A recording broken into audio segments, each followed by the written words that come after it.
if I'm ever going to be able to help people, I need to become a different kind of person, because this approach apparently isn't working. People like to think that it's all very beautiful and very peaceful and you meditate. But in reality, it's a battle of the egos. You're just competing with yourself. And all the blame you pass on to others, you're talking to yourself about yourself. Letting go is the easiest thing there is, once you decide to just let go. Selling is the noble art of letting other people have your way. The lifeblood of a life well lived is connections with people who bring out the best in you.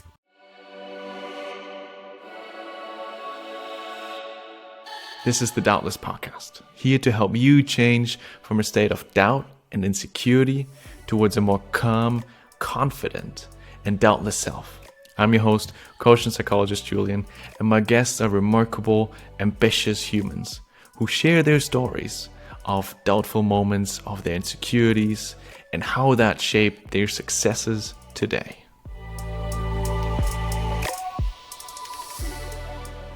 Martin, I am very curious about the intersection that you have with a couple of different topics.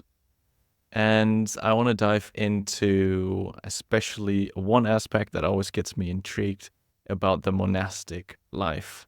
And it's an interesting question, because what brings a human being to start a monastic life is, I think, one that intrigues me, because I saw that you have been for 12 years being sort of a monk, living a monk life. And that creates certain ways of living, that creates certain ways of thinking. And it is always, I don't know, whenever I meet people that have lived in a monastery, they have a certain energy to them. And the same I experience with you too, that there's this certain presence, there's this certain part of service, of kindness around them. And most of the time, it's really nice to hang out with them, especially those that are former monks. Somehow that makes a difference. So first, awesome that you're here, that I get the time to interview you. And yeah, then I'm curious about, first and foremost, and now in the beginning, what brought you to be a monk? I have always had a fascination with human nature and psychology. Mm-hmm. And I never had any sort of vocation. I've always been agnostic. And so I wasn't looking for anything, but culturally you get these tropes of the spiritual master and the student who learns things, and then it's a very tough upbringing, and then they become transformed. And so throughout my childhood, those tropes showed up and fascinated me. And yeah, at some point, I met people who meditate, and they said, "Come sit with us. It might do you good." And okay, why not? I never had any interest in it as such. But things came together around that time, because this was in a time, it was my late teens, and it was a time that I was very frustrated that I wasn't able to help people more. I would often have situations where I felt, this friend, I can help them. If I just going to talk to them and say, listen, you're doing it wrong. You should, your relationships don't work. You get fired because of this, and you should change. And every time I would try and come out with ideas like that and offer my help, people would react in the expected way. It's my life. Who asked you anyway? Leave me alone. And at some point, I think on a very subconscious level, I realized if I'm ever going to be able to help people, I need to become a different kind of person, because this approach apparently isn't working. And it's not that I had a conscious decision about it. It's only in retrospect, years later, that I realized that something on a subconscious level decided that the Martin I am now at age 19 or 20 is never going to be able to help people this way.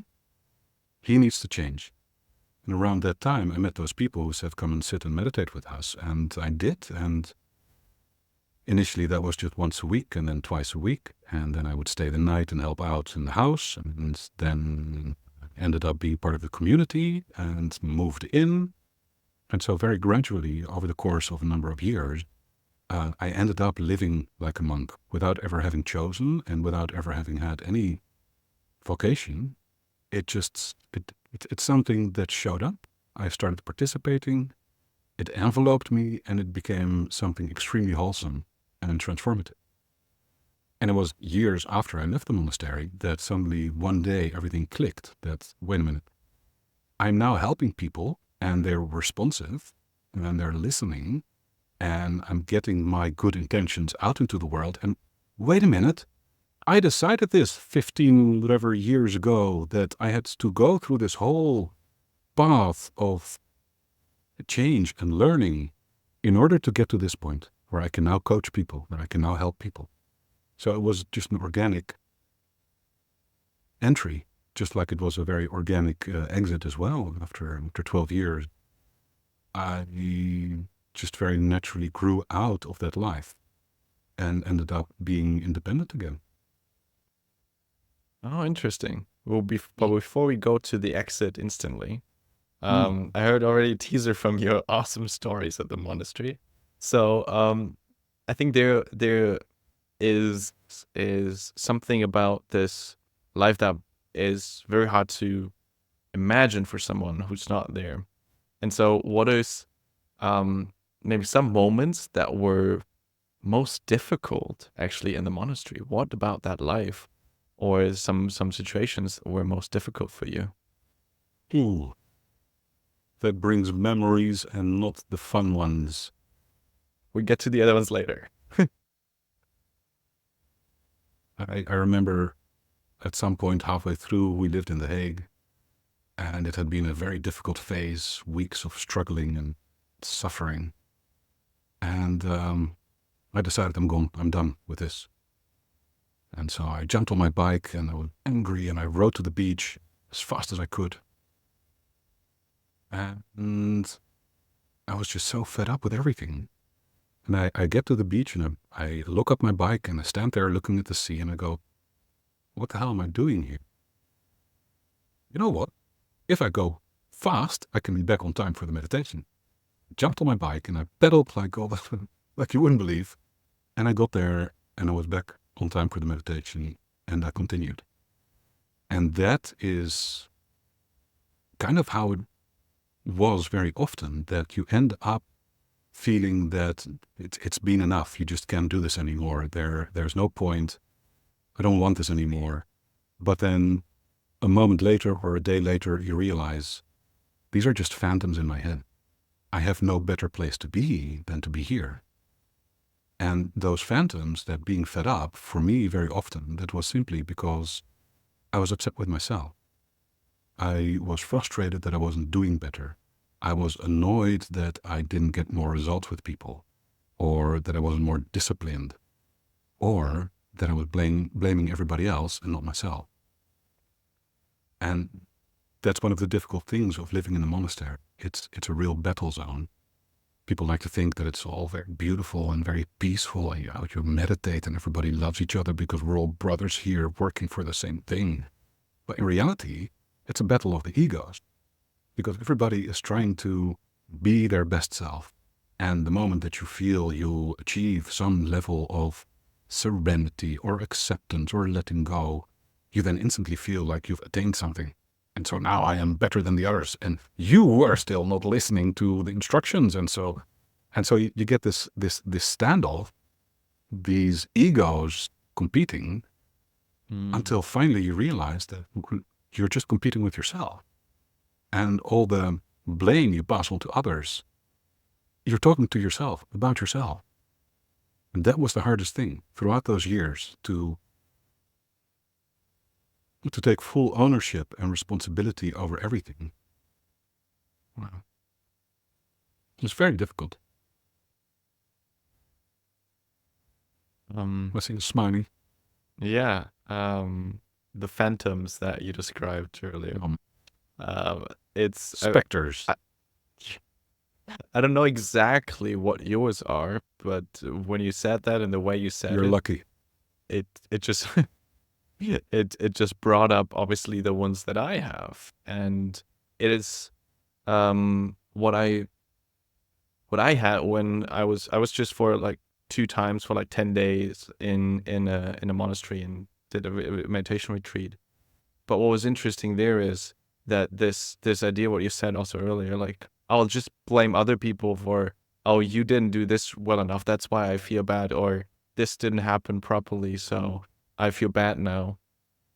All of these things became so apparent that it is not about the other people. It is the stuff that's going on within you, and that just created this awareness. What you said, like all the egos, maybe at some point when you got a little bit better, you want to uh, show off or show that you're Oh yeah. actually Oh better. yeah. Yeah. And yeah, I feel it very much. Like, can you describe a little bit what your path through maybe realizing and also overcoming those phantoms were? My path. Yeah. Yeah. Well, it was just an ongoing battle. It was a fight throughout almost 10 years, no, more than 10 years of just always fighting, trying to get it right. There was this clutching kind of having to be better and having to be more disciplined. Like I used to have for a number of years, I would have a bit of a problem with eating. I would like to stuff my face and just eat way too much.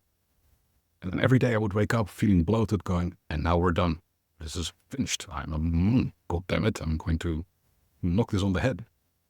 And halfway through the day, I would be stuffing my face again. And then I saw a film, and somebody quoted Shakespeare in that film, and they said, the only way to get rid of temptation is to give into it, I think was the quote. I thought, Okay. you know what? Let's try that. So I said, I'm just going to eat whatever the hell I want. I'm going to stop this fight because it's pointless anyway. Like, why would I continue trying to control my intake if I'm not able to control it anyway? And very quickly, within days, my eating became just a normal pattern because the fight was gone. It had stopped being something that I would feed. It's like the dark wolf and the light wolf, or the white one and the Yeah. black one in the Native American stories. That, you know, if you have a white wolf and a black wolf, which one is going to win? Well, the one that you feed. So by being so completely obsessed and focused on this eating problem, I was keeping it alive because I was feeding the problem while overfeeding myself. And when I said, I'm just going to give into it and stop caring, I stopped nourishing the problem, and the problem just resolved itself. That's fascinating. This is Like, not advice, by the way. Yeah. I'm not a therapist, but this is how it worked for me. Yeah, because like in most situations, at least what everybody, I'm overgeneralizing here, but what's the information that you get when you go to someone, hey, I have a problem with that. It's, let's dive deeper. Let's figure this out. What's the actual, I don't know, activator of the urge that you want to eat? What maybe keeps you eating? What is the thing that maybe in your blood sugar creates that urge to get you eating? But it, for you, was actually the complete opposite. Instead of leaning into the problem and not trying to understand it, you leaned into letting go of it, which is quite counterintuitive. But for me, that worked, and there have been other moments in my life where exactly this, that letting go, caused the problem to get starved and to just disappear. What is another story of that? Well, actually, towards the end of my time in the monastery, I used to be the tailor there, right? So I would make the shirts and the trousers for the brothers. And I remember one day I had made a couple of trousers, and I went to the abbot's quarters because I was ready, and here you are. And it had been a very difficult time. I'd always tried to become more part of the inner circle, and I always was a little bit on the outside, and I never really felt like I belonged to that group. And so I'm standing there with these trousers in my hand by the door, and people are walking in and walking out, and I see the abbot going from one room to the other, and nobody was paying attention to me. And I was so tired. I was so incredibly exhausted from having tried to find and be better that I just gave up. I literally collapsed against the door, sank down, and I just sat there for like 10 minutes. Like, okay, I'm done. I don't care. I don't care what's going to happen next. I give up. And 5 or 10 minutes later, the abbot comes out of his room and he sees me and he goes, "Oh, Martin, come in." And that was when I entered the inner circle. That's when I was finally ready to participate in that culture, in that group. When I had finally given up, when I had finally let go of trying so hard, strive. Again, so counterintuitive. It feels that in most, I mean, a lot of the clients that come to me about their business, about situations they want to improve, their communication skills, leadership skills, their relationship, and all of these things is like, how can I just be better, try more? Do I need to, learn something else, try better? And this feels actually very easy and very nice. When you just have to stop trying. I mean, it's probably way more complex than just, let go and don't do it. But the main thing that just comes to my mind is that the general sound of the society is like, go harder, try more, get high in the ladder, get higher in the status, and then just trying to give up all of that seems very different. Yeah, and how was that for you then when you noticed that? Because probably you had that insight not just now but earlier. What did you make out of that? Well, it was a revelation, and it was also something to chuckle at, because, gee, if I'd known earlier that it would have been this simple, I would have given up long ago. But I held myself to this ideal that I have to be more disciplined and I have to try harder and I have to change this. And until I finally broke and let go, and it turned out that letting go is the easiest thing there is. Once you decide to just let go. But I mean, let's say that's monastic life. Maybe that's very, very different to our normal day-to-day lives. And luckily you have both sides. You have one time the monastic life and one time let's say the normal life for most people. Is any of that applicable also in the normal, let's say, money-driven society that we live in? I think the most useful and applicable part of that is that, you can't just give up on everything at all times in any situation. It depends on your responsibilities and the people around you. But what translates and what's applicable is a lot of your achievement in life, whether that is financial or in terms of relationships and friendships or status, is from being open-minded and perceptive, from listening to life, from noticing patterns and currents and opportunities and going, you know what, I'm going to call this person. I don't want to go to that party, but I'm going to go anyway because something feels like it should be fun, or, just being able to perceive subtle signals that indicate something, and then acting upon them just because you were listening, present to what's going on in life. But when you have this idea that I have to do this thing, and I have to focus on that, and I have to change that, and I have to apply my discipline, you're now looking in a very, very narrow definition at a particular problem, thinking that this approach is going to be the solution. So instead of being open and listening, you have chosen this as the problem, and you're probably missing 90% of what actually is the problem. And you have chosen that approach is going to be the solution, which may be right, but it may not be right, provided that you have correctly identified the problem and its source. So there is two potential mistakes that you make when you decide that you have to change something. First, in identifying what the problem is, and second, in what is the solution to the problem. So it's a double-blind kind of problem to be in. And so long as you try to fix things by way of discipline and telling yourself that you should do this and you must do that and you have to do so and so, well, it's very likely that you're a couple of degrees off the mark. And then you're not going to, you can test this for yourself. How well does your discipline work for you? Have you solved your problems with your discipline and your musta, shoulda, hafta?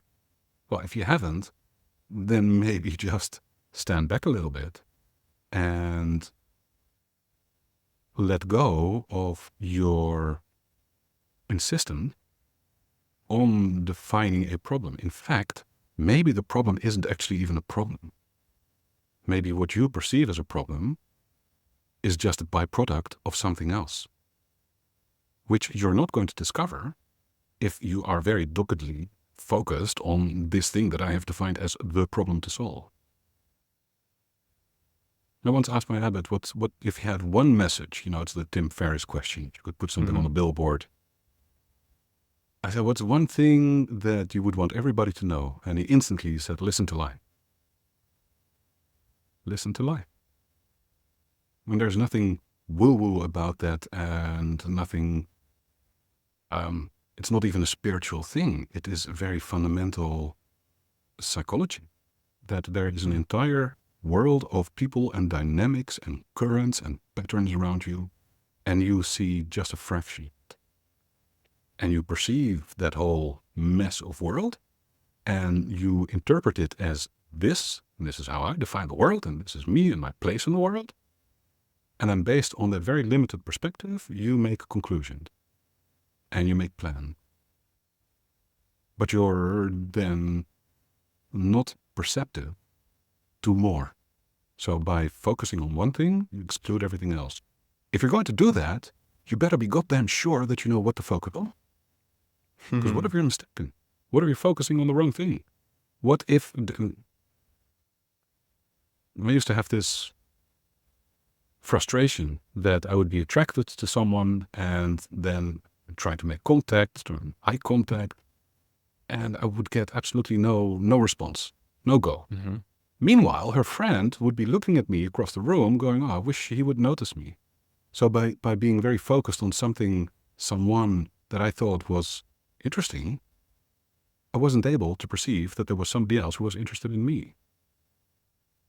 So if you're going to focus on something, if you're going to choose something to solve, well, maybe consider it as a strong opinion loosely held.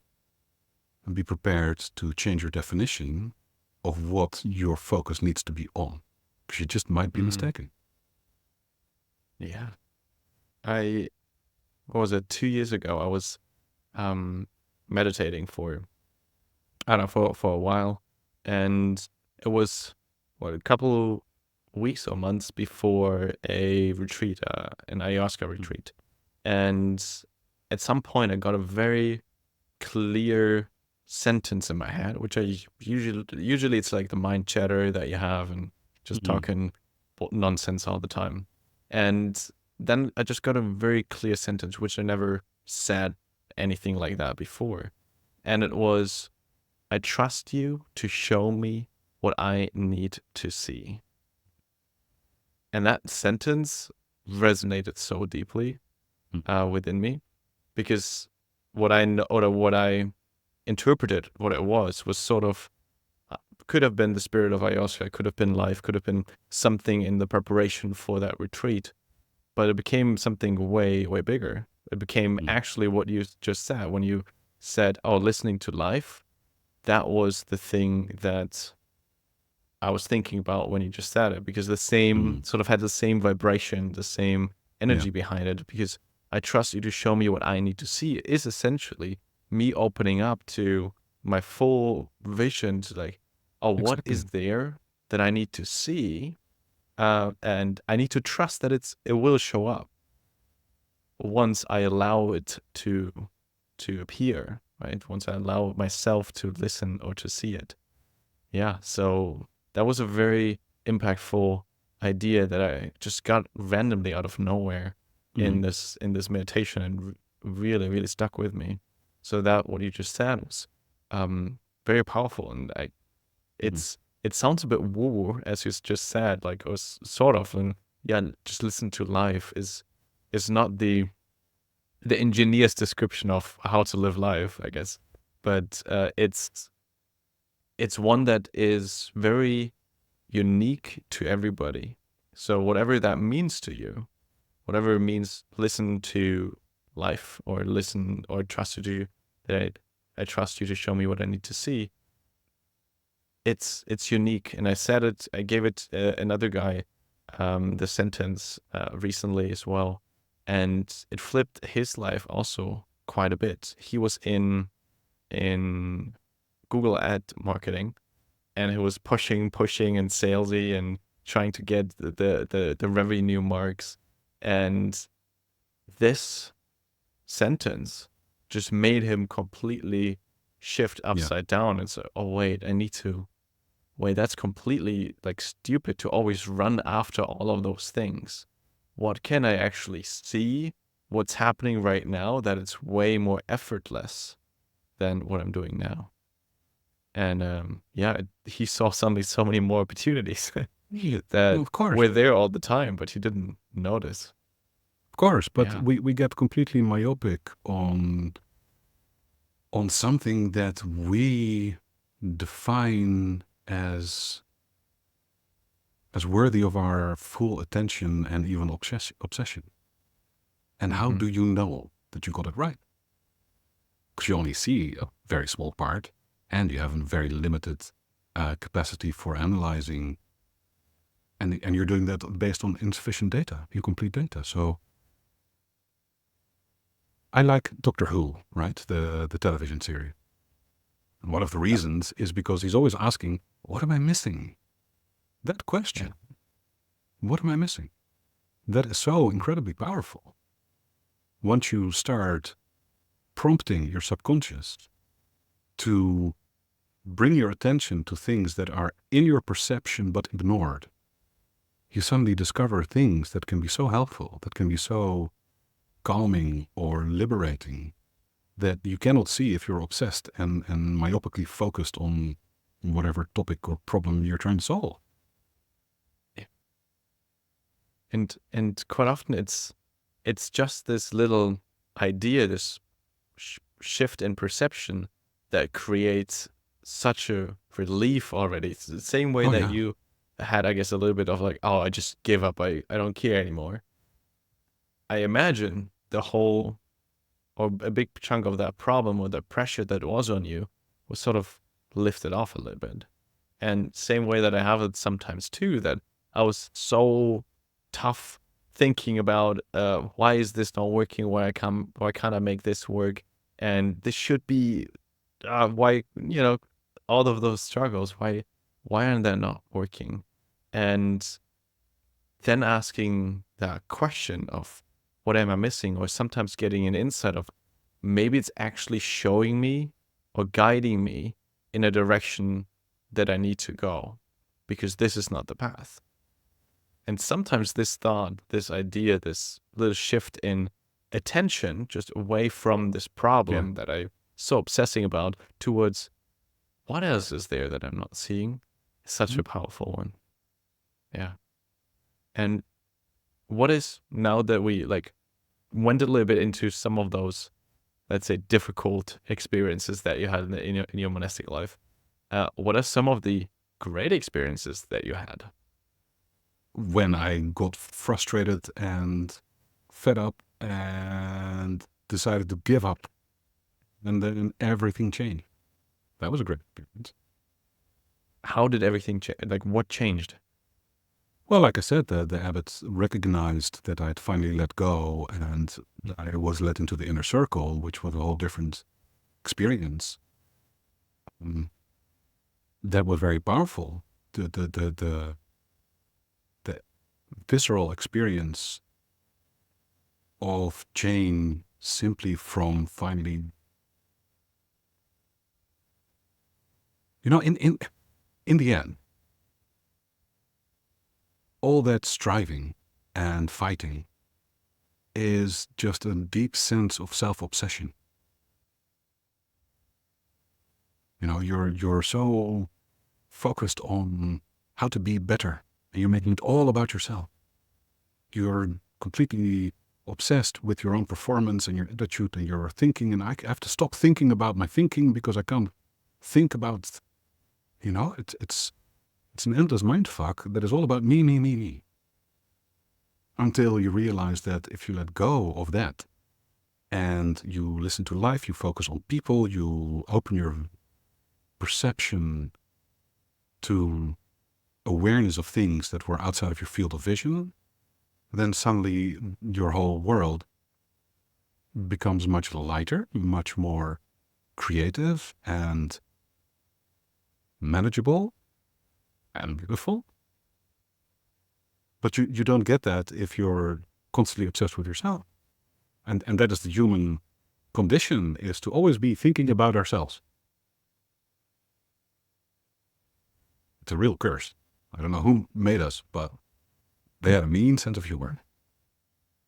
Yeah, I recently heard that a guy was just saying, in order to make someone miserable or depressed, just put them in a room all day, be unable to like move or just lay down and think about themselves. Oh, yeah.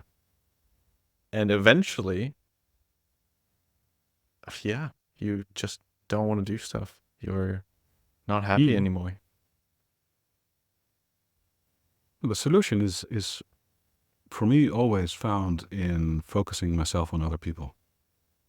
That is the answer to so many phases of struggle and so many frustrations when you take your vision away from the inside, but you focus on other people instead. Yeah, that's when things start flowing again. When was the first time that you noticed that this shift, this focus on other people, had an impact? Was there a situation or was there something that was tangible for you to notice, oh, wait, this way of thinking actually is making a difference?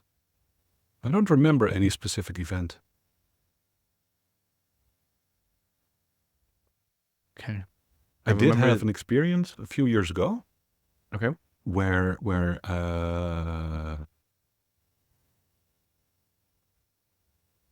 that focus on somebody else made a really big difference. I was at a friend's house and she was not doing well, and her daughter was there as well, a girl my age, and the daughter was extremely anxious, was very worried about her mother, making things worse because she was yelling, and we have to do this thing, and we have to call the doctor, you name it, mental health issues in the mix.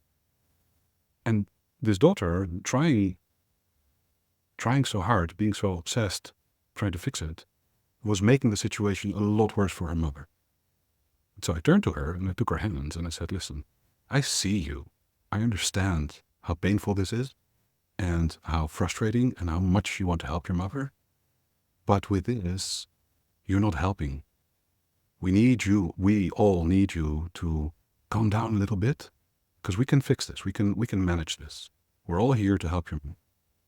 And that moment when I took her hand and I looked her in the eye and I said, I see you, she just became soft. She relaxed. Because, well, when you make people feel seen, something changes. So that was one of the most powerful moments in recent years where this focus on somebody else really made a difference. Yeah. Especially when there's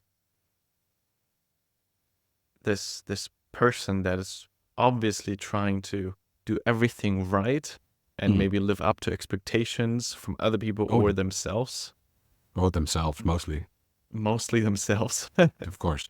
then there is just such a power in that, just acknowledging that Mm. I see that you are putting all that effort in this, and let me help you.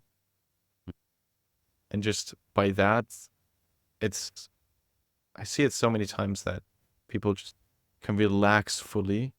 And the big chunk about, I guess, being fully in your power is something that I learned for myself, is when I can, or when I'm able to relax in a present moment, or also after a difficult situation, then the energy is just flowing right back into me. Then I recharge so much faster, and I Mm. notice my body just fills up and refuels so quickly when I'm actually fully relaxed. And the problem is I'm not seeing how tense I am continuously. Because if I would notice that, I would relax much, much faster, much, much quicker. Because I know now that I gain so much energy back when I actually fully relax. Mhm. And there was this, I was recently in a Shaolin retreat. So meaning that they also have like some combat, some martial arts, some qigong, some meditation in there. Mm. And in the qigong part, they taught us an exercise to start feeling the energy and just relaxing, essentially. And it was very, very simple. It was lift your arm in front of your face, like relatively relaxed, and then let it swing to behind on the other side where your arm naturally swings to. And the difficult part was to actually let it fall, not Mhm. move it, just let it fall and swing. And I noticed, I looked around at all the other shoulders, and I was like, oh my God, they're holding their shoulders so stiff. This is so funny. They should just relax. And I looked at the master, she was teaching it, and it was, oh wow, that's so fluent, so relaxed. Yeah, that's probably how I'm doing it too. And I looked at my shoulder, it was all Mhm. fucked and Yeah. tight and tense. And it's so difficult to sometimes notice that. Yeah. And yeah, when it comes then to this part, is there something that you do for yourself that actually helps you to ease in the moment and maybe be able to listen to life again and relax? Breathe. Just slow down.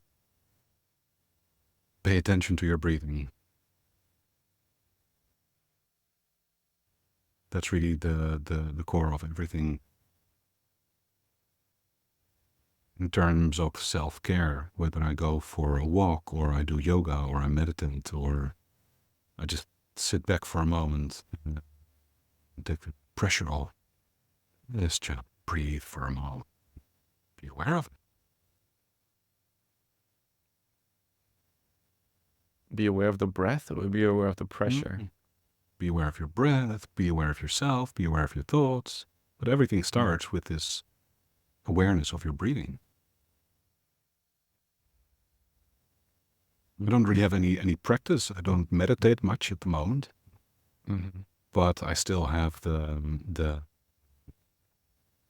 the hook is still there. I always have access to just a slightly shifted state of perception when I take a moment to be present, to breathe.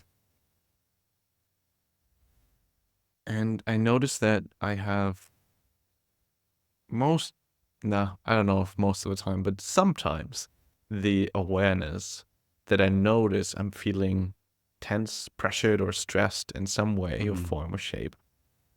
And yet I sort of subconsciously, sort of consciously decide to not do this because like, one reason my mind is bringing up is, oh, what is like 3 breaths gonna do?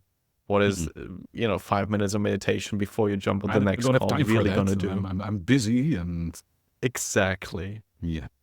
What is, and then I choose to, oh, wait, let me just quickly, schedule something already so that is off my mind. It's probably gonna help way better than just breathing for 3 minutes. What is your advice for that when this is coming up? Because it does happen for me quite often. Stop bullshitting yourself. Mm-hmm. Because when you're, I mean, that's what we do all the time anyway. Yeah. We're very good at that. And when you're telling yourself that you don't have time for something that you know is going to make you feel better, well, then you're telling yourself a bullshit story. You don't need that. Great. That is actually very simple. Hmm. Because sometimes when I ask those questions, I get very detailed and long descriptions of what is there to be done. But actually, it's very simple to not give in to that, but it does have a different voice quite often as well. Like the sound of the voice, the vibration of the voice in my mind feels a bit different. And I think if I'm able to really distinguish those, which I'm not always, but most of the times, then that gives me the usual hint of, oh, just let it talk and sit down and breathe. But yeah, it's sometimes actually difficult to notice that there's that chatter voice, the dark wolf that is going on. But it's so good when I realize that. Of course. The sad thing about the human condition, well, it's maybe not even a sad thing, but it's that we're so good at fooling ourselves. Telling ourselves a story about this thing or that thing or the other, some person, ourselves, and then we believe that story. Yeah. But we're constantly telling ourselves stories. We believe the stories we tell ourselves.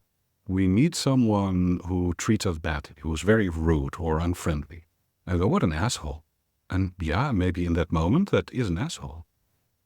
But that person might also be the father of 3 children, who is raising those 3 children by himself because his ex-wife is an addict who's unable to take care of them. And for that, he has to run 2 jobs, one of which he's possibly going to lose in the next few days. And so this asshole is under a lot of stress and a lot of responsibilities, and therefore he is not just an asshole. But you perceive this behavior, and therefore you qualify it as that, and you believe that that is all there is to it. And you don't even know the backstory. Yeah. And besides, you meet people and you think they're an asshole. Maybe you get on the bus in the morning, a bus driver is an asshole. And then you go get a coffee and the barista is an asshole. And then on the way back, the newspaper man is an asshole. Well, actually, then you are the asshole. And all this judgment that we have about people, usually we're judging ourselves.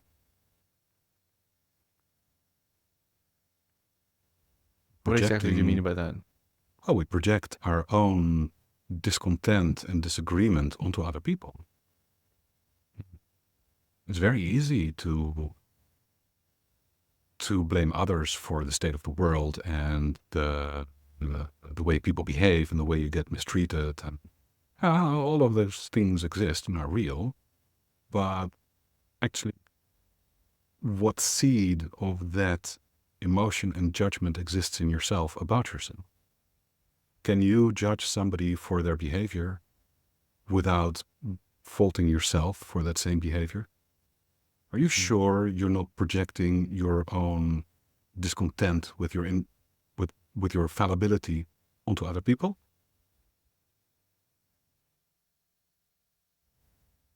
That's actually the first or the best sign for myself to notice when I'm off, to notice that it's me. When I notice I'm in a constant loop of judging, that's when I know that my inner critic has taken over rather than my higher self or my true essence. When I am just surrounded by judgment and noticing that everything I can be mad about anything essentially once that thing has taken over control. And that is for me like so obvious by now, luckily. It wasn't for the longest time in my life that when I get judgmental, towards other people. It is me that's in the state that I'm in is off. It's not centered. That's very powerful to me. Yeah. Okay. And there's something that struck me about you in particular as well, which is that you have such a strong connection as well to your values. They have a big section in your website, and that the first thing that I was when I was introduced to you, the first thing that I was told was there's a monk that's also at the same time a salesperson, and that at first glance created such a disharmony, like such a contradiction in my mind. It's like, no, this can't be. Why would a monk be a salesperson? Why would they go into sales anyways?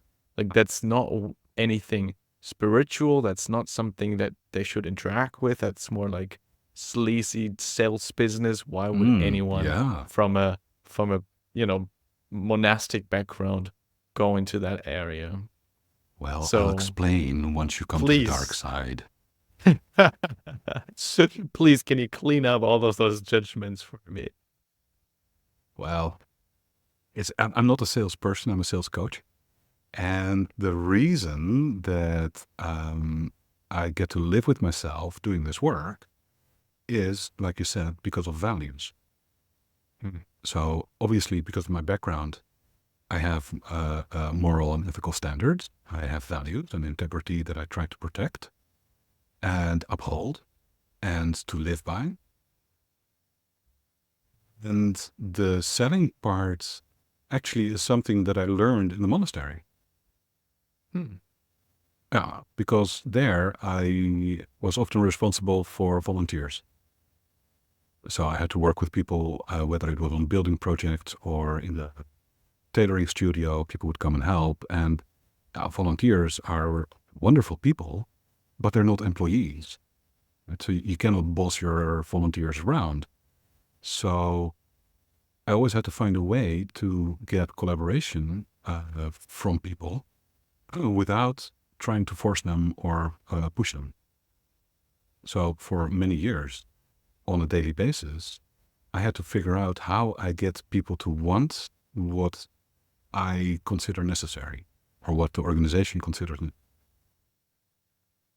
The typical example is somebody visiting, and we all had to participate in the cleaning up after the meals and things like that. And then you have a whole kitchen full of dishes and pots and pans. And who's going to help? Who's going to do it? Well, the volunteers, the visitor.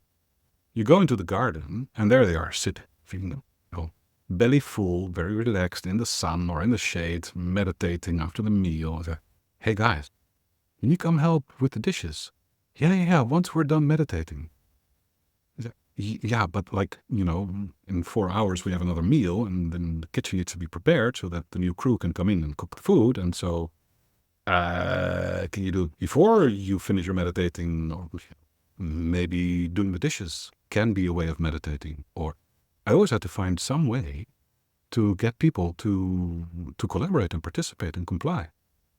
And you cannot do that in a forceful way. So it was a daily training in figuring out how to communicate with people in such a way that they were happy to do what was required.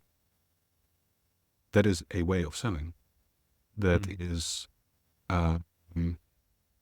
it's selling based on values and communication in a way that is not pushy. And so those years of training ultimately enabled me to help entrepreneurs with their sales challenges. So my tagline is, I help nice people sell more. Well, that really encapsulates it, because nice people, entrepreneurs with integrity and values who are in business because they want to make something better, that they don't want to be pushy. They don't want to use all the sleazy sales tactics and that, steps to overcome objections and the 7-step close. And that's not us. That's not how we do things. So once I figured out that that is my sweet spot, it very naturally became the thing that I focus on. How do I get an integrity-based entrepreneur to embrace the idea that you can have people want to buy instead of having to try and figure out how to convince? In fact, one of my core tenets is don't convince, don't persuade. If you want somebody to buy from you, figure out how to let them want what you have. Yes, I don't remember who said it, but one of the quotes is, selling is the noble art of letting other people have your way. Letting other people have your way. Yeah, it's all about getting your way. I want to sell. Yeah. I want to get my way. I want the money. No. Let them have your way. So you enable a choice based on what is in the other person's best interest. So now we're getting into the technical, psychological side of the whole selling thing. Don't know how far you want to go in that. We've ended this interview. I think a little But it bit. comes- Just yeah. Whatever you want to know. Yeah, because when it comes then to this part, and I think I'm in a profession that is, I think, notoriously known for bad salespeople, psychologists, not knowing how to actually sell their services because they very quickly feel like, oh, I'm manipulating this person that's in need, or how can I pressure them to buy another coaching session from me?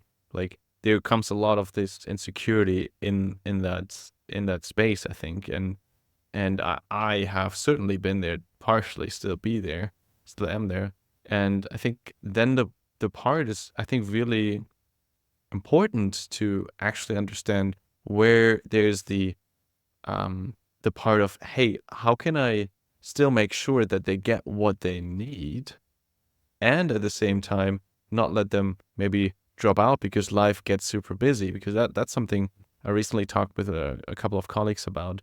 Is it like a bad thing to make sure that the person books another session?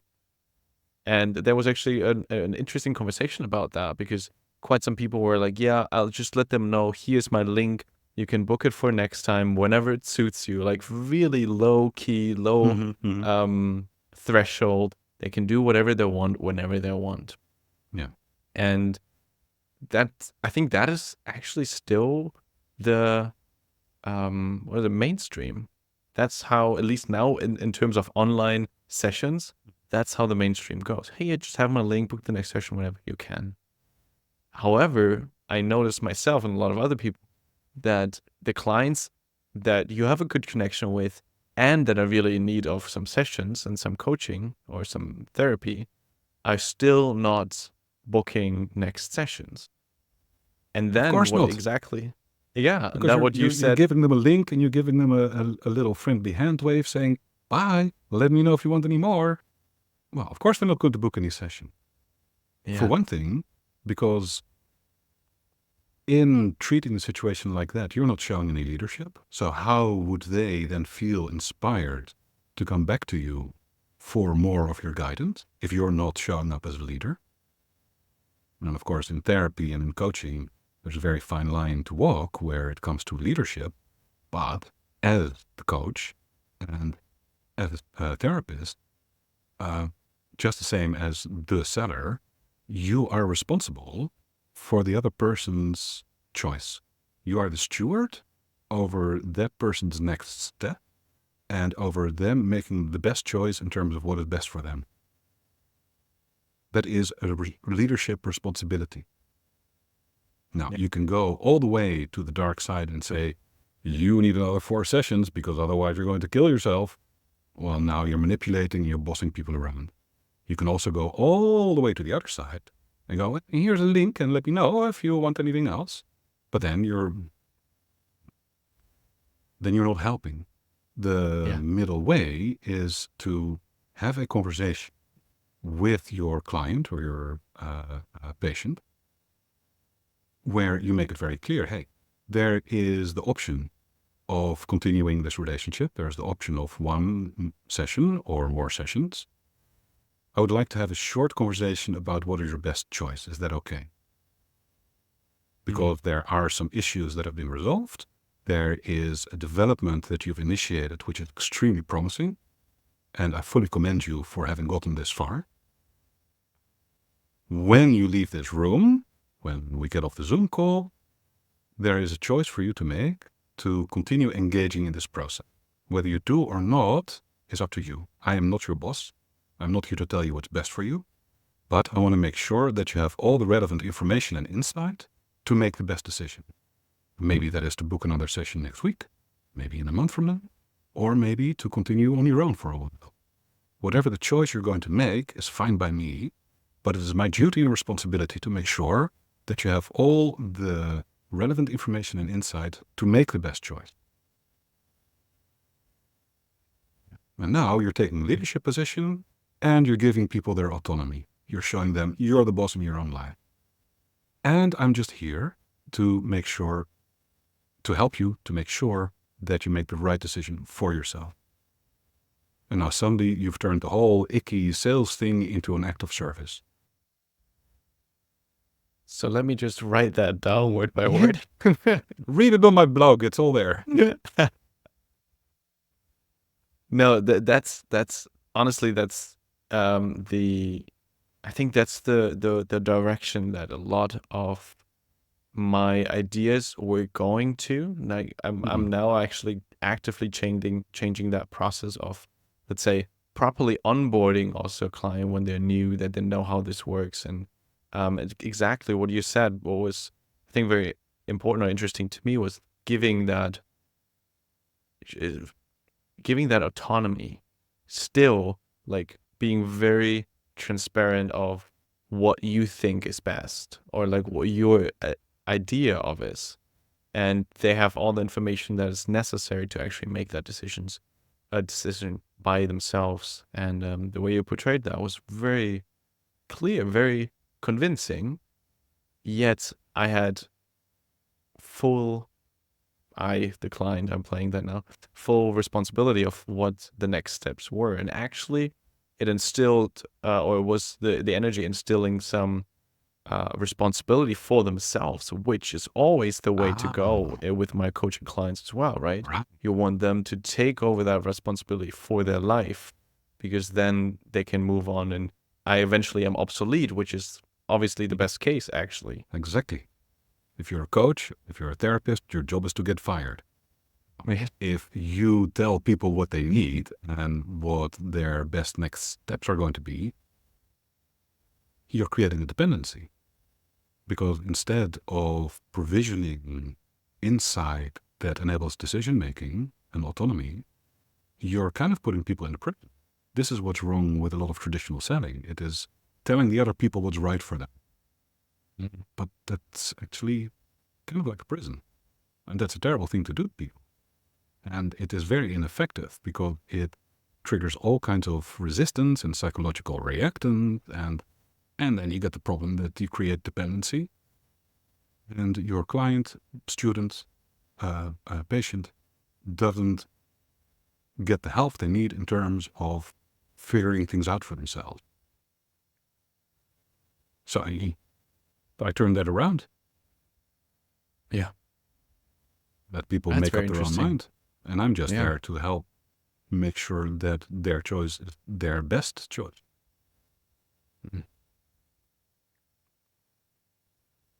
And you also said something interesting right at the beginning, that sales can be an act of service. What do you mean by that? Well, everybody in life is a continuous stack of choices and decisions. Your life is made up of choice. We get to make a choice at every moment of the day, and there's good choices and bad choices. When people want to change things in their life, when they seek a therapist or a coach, they are looking at some pretty important weighty choice.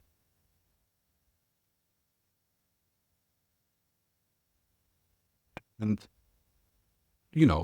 friend comes to you. Friend says, problem, don't know what to do with this. Maybe I should get a divorce. Maybe I should change my job. Maybe I should buy this house, not buy it. Who knows? Your friend is looking for some help because they can't figure out what's the best choice.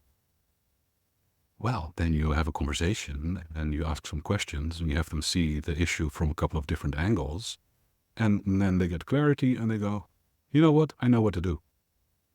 That's very helpful. Selling is exactly the same thing.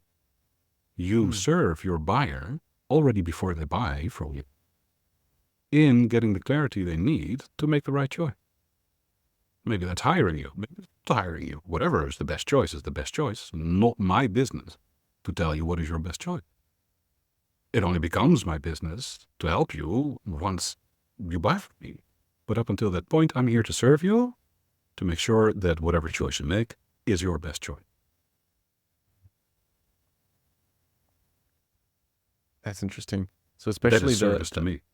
yeah, when it comes to, because a lot of the coaching that I do is as well, creating, like letting go of all that nonsense that's not actually true and creating some sort of clarity for them. Or I'm not creating the clarity, I'm just giving them tools and ideas that could potentially create some clarity for them.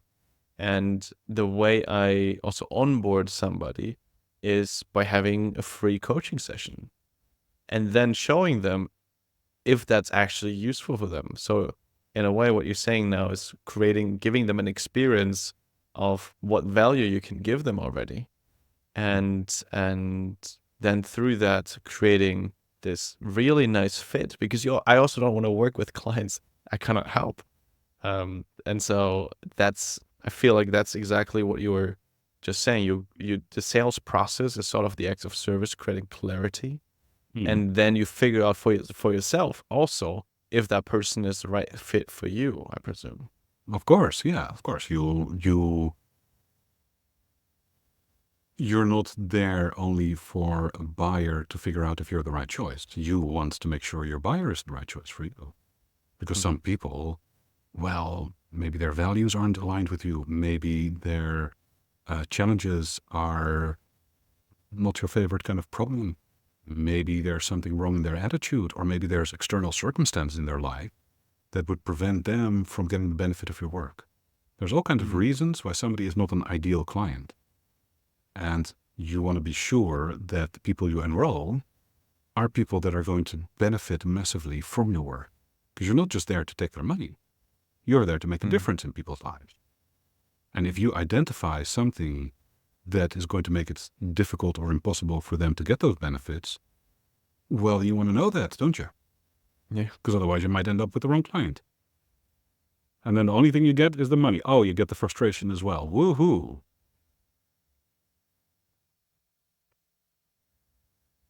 All right.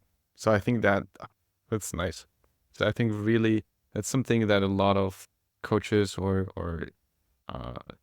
psychologists or somebody like, I guess just in the service industry is really helpful for.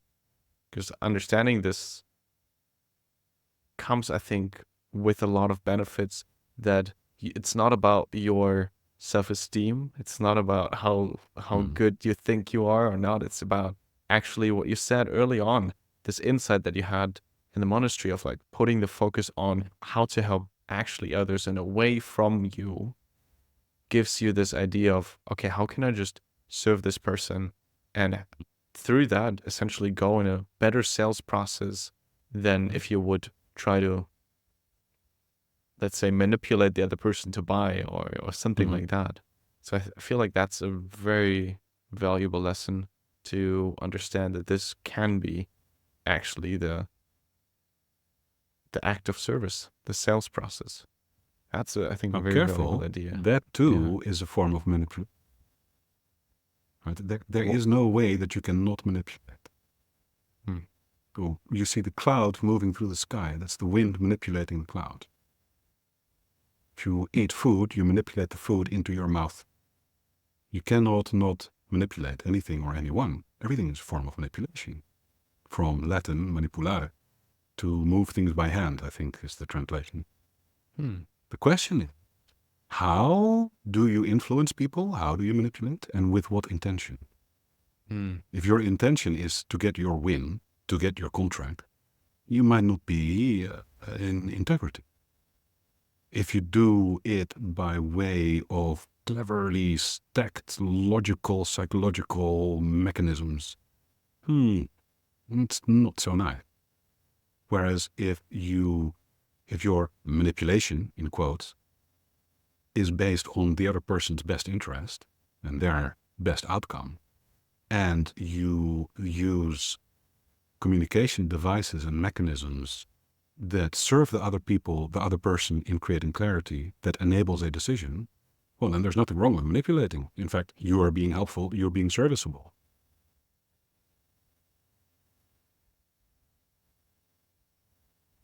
That's a nice reframe. Especially the word manipulate, I think, gets a very negative connotation in today's world. And then seeing it as, okay, I'm essentially influencing other people constantly anyways. But the magical word that you brought for me was the intention. Can I, with my full-on integrity, say that I actually want to help this person? Or is it about me just getting, I don't know, $1,000 more a month or whatever it is? And I think that part, I think we talked about that before already, this intention is making the huge difference in the sales process, but also in life a little bit. That if you look at things just to get more out of it or squeeze more value or more money or more joys for yourself out of this, it's again the direction based on you, is everything thinking about you rather than around. And that creates a very, as you said, a narrow perspective, and there's only like a win or lose kind of scenario. And that most of the time doesn't end really well. Eventually, most of you'll the use time at it some ends point. with your buyer saying, "It sounds good. I'll let you know." That's where things end. Yeah, leave me the link. I'll book the next session. Yeah. All right. And when we look at now the experiences that you had in the monastery, there's plenty of stuff that you apply now actually in the sales process, in selling. So thank you for elaborating that. I think I really got a new little shift in the way sales can be perceived. I still notice when I say it, it's still negative, but I think the shift is happening, and also with the process of actually supporting my clients in the way that I want to give them the biggest and best experience they can get from my services. And part of that is making it clear that there is that there's the path that I give this service, and that they still have to choose for themselves. And yeah, so when that comes now to, we talked about the monastic life, the outside of the monastery, and is there something that now currently is exciting you, or is there something that grabs your attention that you work on with enthusiasm? Everything. I really like my work.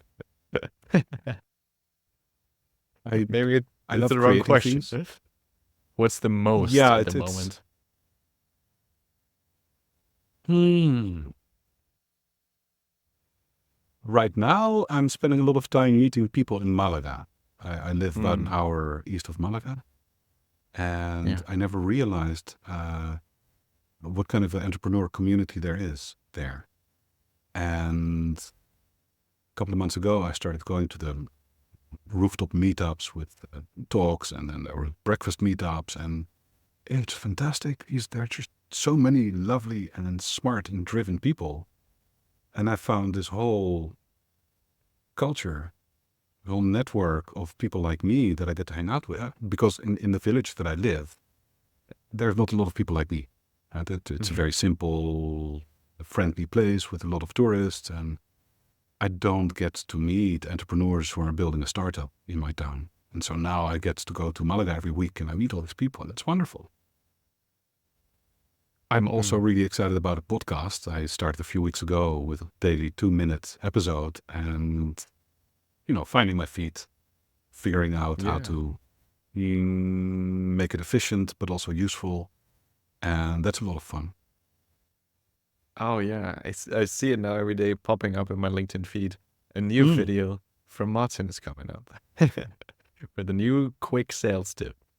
Yeah, it seems I don't know, 2 like minutes a day.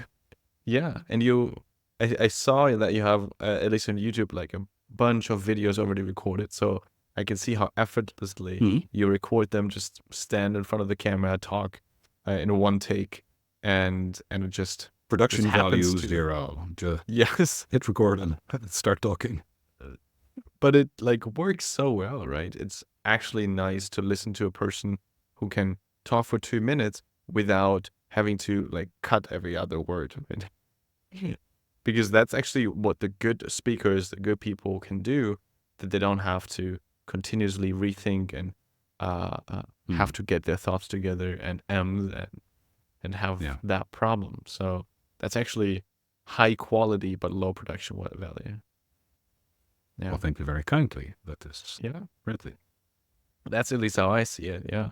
And so if there's a specific person that you like to hang out or like to meet, or somebody who you're looking for at the moment, who is that, and what kind of person would you like to meet?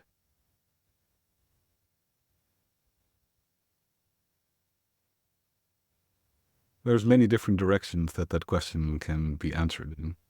Yeah.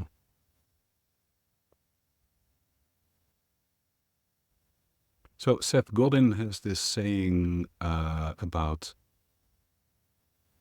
people who want to make things better by making better things, which I find just a wonderful way of putting it. I like meeting people who are so committed to making things better that they dedicate their life to making better. So now we're talking about a business owner, somebody who has decided, I'm going to risk it all. I'm going to give it more than I have for the next year, 5 years, 10 years, because the world needs this better thing. And I'm going to make it, and I'm going to put it in the world, and I'm going to give it to people. So that is the kind of person that I would love to meet. If any of your listeners have a business based on making something better, and you're a person of integrity, and you want to have a chat, then yes, hit me up. I would love to just have a half an hour on Zoom and meet you, because I like meeting people. It is the lifeblood of a life well lived, is connections with people who bring out the best in you. And when I meet people who do the heroic thing, who decide to start a business at the risk of everything, those people make me come alive. If that's you, let's talk. Wonderful. And what is the best way for them to reach you? Send an email to Julian@martinstellar.com. Then I'll know that it is through Julian. Oh, you actually have that domain or that thing created, that inbox? No, I have a catch-all email address. So if nice. people send to hello@martinstellar.com, it arrives. But if it's through Julian, then it also arrives. Sweet. Okay. Then you have the email address. And yeah, is there anything left for you that's on your mind that you would like to share that came through the talks that we had? Yeah? Yeah. No matter what you think about you, the listener, no matter what you think about marketing, sales, business, capitalism, money, all those ideas should not be in the way of you serving more people. If you do something valuable, then you owe it to people to get good at finding them, engaging with them, and having them decide for themselves whether or not your work is the best solution for them. When you don't know how to sell, your people go to somebody else, and that might not be the right person. It is your duty and your responsibility as a business owner to come to grips with the idea of running a business and the marketing and sales that go with it, and to learn how to do it in a way that fits with your value. You don't get a whole pass just because you're a nice person.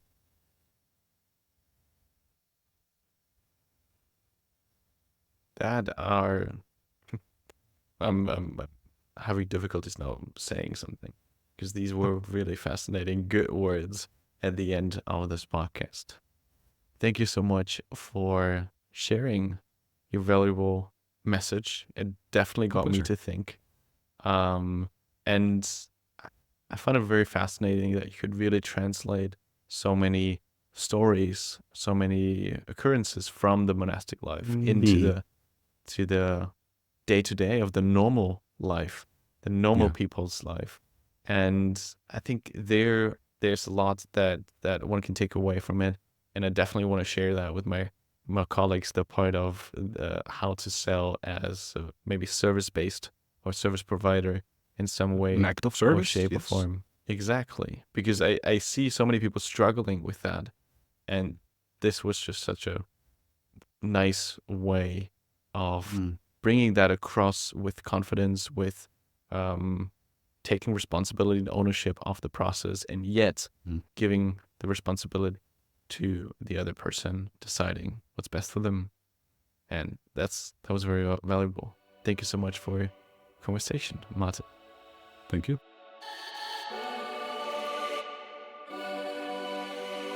Awesome. You listened to the full episode.